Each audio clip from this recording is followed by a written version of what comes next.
Buenos días. Este es el resultado del compostador casero para la materia de sistemas de tratamiento y disposición final de residuos sólidos, presentado por quien les habla, Luis Alexandre Fonseca Ramos, desde el CEDAT de Gacheta. Bien, en un inicio, en la etapa de este proceso, pues hicimos un análisis y un diagnóstico de la vivienda para determinar la cantidad de residuos que producía. En este caso, pues hicimos un mapa de la distribución de la vivienda para este fin. En la etapa inicial del proyecto se realizó una recolección de los residuos sólidos producidos por la vivienda en 6 días. Se realizó una separación en la fuente, dando como resultado después la obtención de unas bajas cantidades de plástico, papel y cartón, por lo cual no fueron medibles. Por otro lado, se recolectaron los residuos orgánicos y otros que son ordinarios, pues no reciclables, que son plásticos contaminados con comida y ese tipo de cosas. Para el análisis de nuestro trabajo se tuvieron en cuenta los residuos orgánicos recolectados. En este caso, en la semana se recolectaron aproximadamente 4 kilos de material orgánico. Después de caracterizar estos residuos, observamos en la tabla de los residuos producidos mayormente son ordinarios, aunque un 34% de los residuos son aprovechables. Para calcular el volumen, se dividió el peso húmedo de los 6 días y se multiplicó por 100 para obtener así el porcentaje de humedad, ¿verdad? Eh, Después de esto empezamos con el ciclo de nuestro compostador. Hallamos el porcentaje de humedad que pues no fue significativo porque la humedad relativa en esos días fue bastante alta. Esto ya lo habíamos pues mencionado en el video anterior.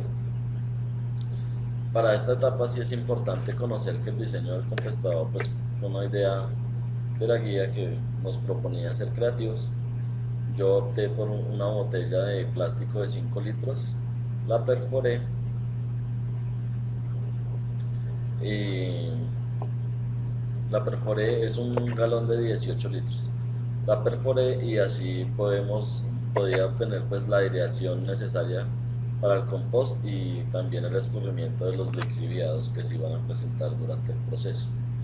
Esta medida favorece en gran parte la medición del volumen, ya que a partir de este, de este volumen de 18 litros que le caben al compostador, pues iremos determinando la capacidad del volumen.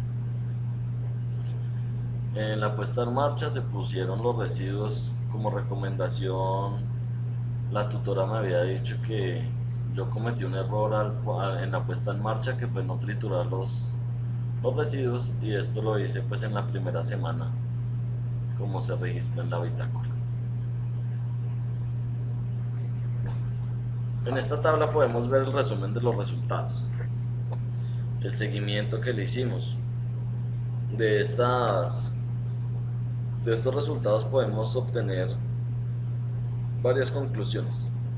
Una es que la altura de los residuos fue disminuyendo con el pasar del tiempo. La textura pasó de ser muy blanda a ser granular y un poco limoso. Esto pues por la pérdida de humedad y por el proceso en sí del compostaje. En los cambios de olor fuimos desde suave hasta un olor muy fuerte, fétido. Pasamos por un olor neutro y volvió a un olor suave más o menos al final ya del seguimiento. Debido a que usé material orgánico que pues como mencionaba en la diapositiva anterior, usé los cogollos de piña. Estos residuos fueron los que más se tardaron en tornarse marrones. Inclusive al final del proceso todavía quedaban trazas de material verde.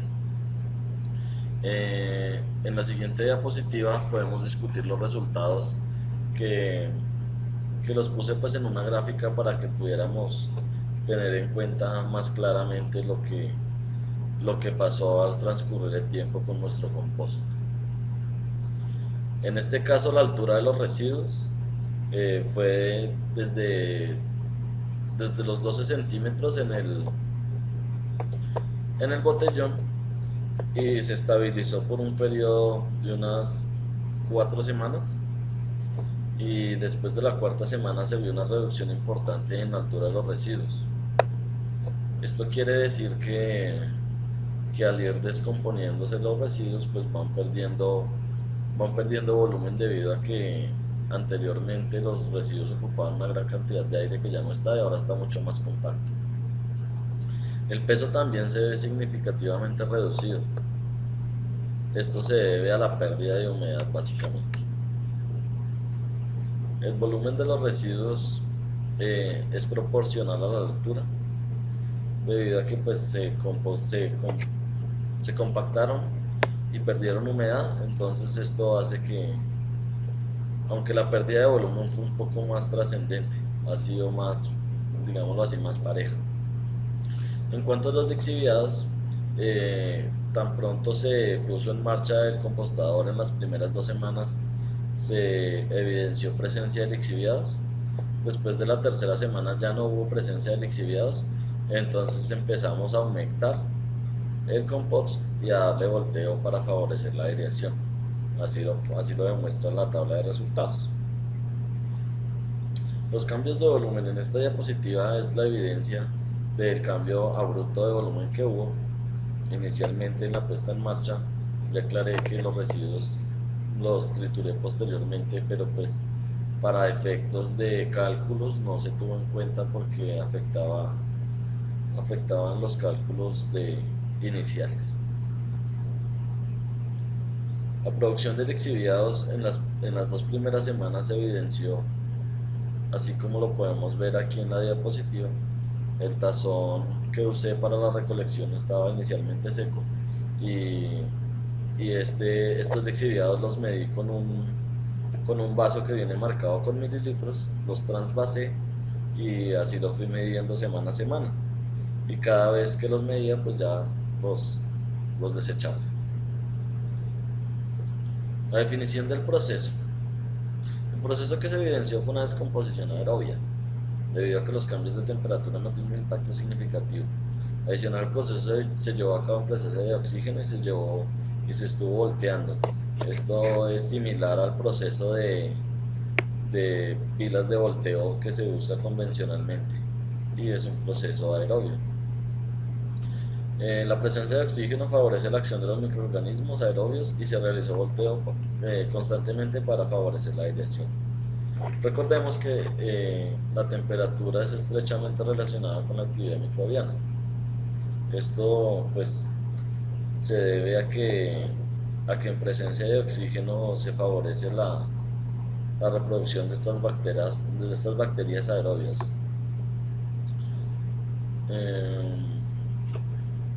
Posteriormente hago esta reflexión como para hacer énfasis en que el proceso fue aerobio. Entonces tenemos que, según la biografía consultada, la aireación es un factor que debe balancearse, porque el aire en exceso puede secar el material, y esto pues nos arruinaría el compostaje. Esto yo lo tuve en cuenta mucho antes de poner en marcha el compostador, para pues darle un buen proceso al tema del compostaje casero. También tuve en cuenta que si la pila tiene un alto contenido de humedad, se dificultará la circulación de oxígeno, la temperatura y la acción de los microorganismos.